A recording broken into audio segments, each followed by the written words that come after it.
Okay, Lisa, great. Thanks for calling. And first, I wanted to ask you if you have ever been to Atlantic City before. I have. I feature at the Diving Horse. So I was there last year, worked for them, and I'm also going to be featuring there on Saturday night with Christina Rose during Exotica. Oh. So I'm familiar with Exotica. I also grew up outside of Philadelphia, so spent time going down to Atlantic City, during my growing up time. You've done these Exotica events before, I guess, right? It's not your first time. Yes, I have. So what's it like to, meet the fans and be a part of it? Exoticas are really fun. They're set up well for the fans to meet a lot of us, all in one weekend. The events are all close by, so everybody feels really included in the after-hours activities as well as the daytime where they can come and get their stuff signed and meet us at the booths. It's really interactive. They also have, car show, and they have lingerie retailers there and all kinds of different clothing lines and artists, and it's just a fun weekend for everybody. And my fans who used to just be used to going to the AVN show in Vegas, well, they've realized that they get to have a lot more interaction at Exotica. There's more girls there. It's a bigger show, and they're everywhere. We do them in Chicago, Florida, New Jersey. So they're getting to meet people without traveling all the way out to Vegas. Talk about your movies. What do they like to talk about when they meet you? It all depends. It depends if they're fans that have met you before and they just keep tabs with you through Twitter and they know about all the places where we feature dance, or they know our hobbies. I'm really into sports. A lot of my fans talk a lot to me about sports. They have a limited amount of time because there's usually a pretty big line for every girl. So we make a nice amount of conversation. Sometimes it's about a scene that they've just seen or a scene that they're wondering if they're ever going to do.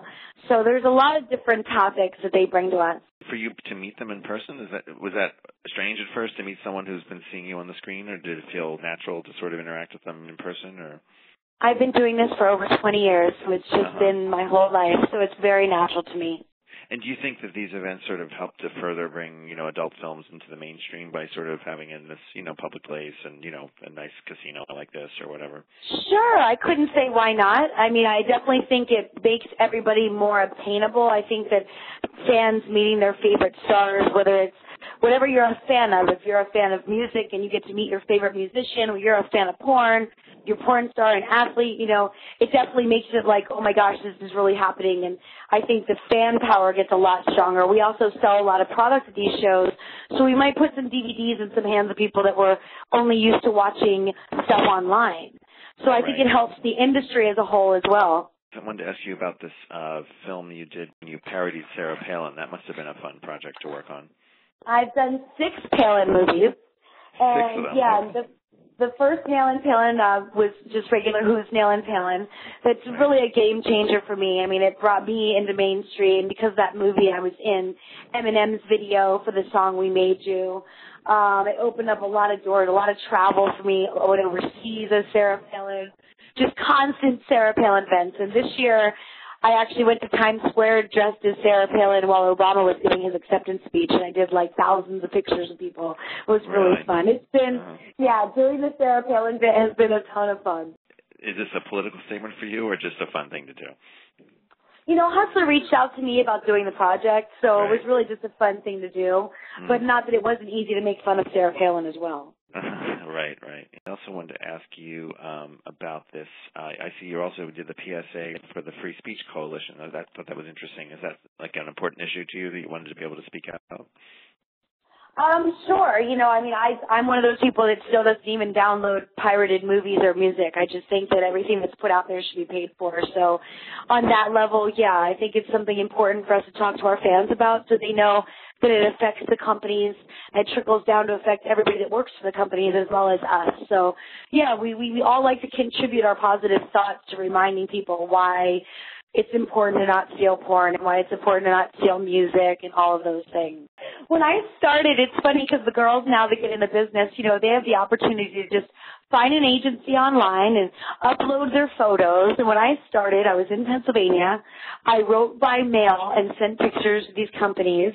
And, back then we didn't have crazy cell phone plans and everything else. So I'd call these companies, it's long distance.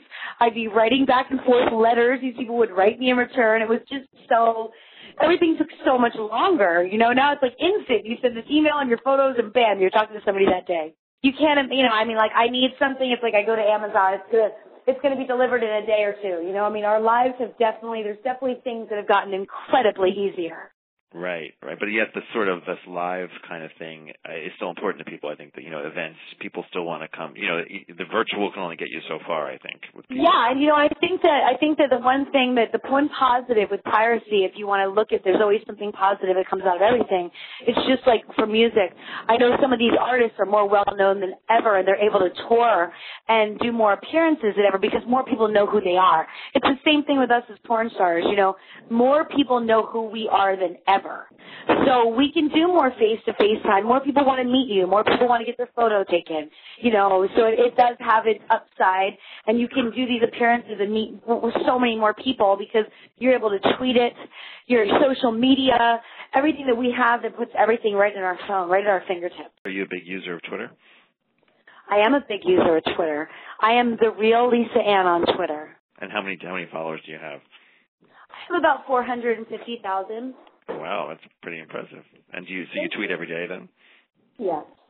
Uh-huh. Tweeting is definitely a full-time job.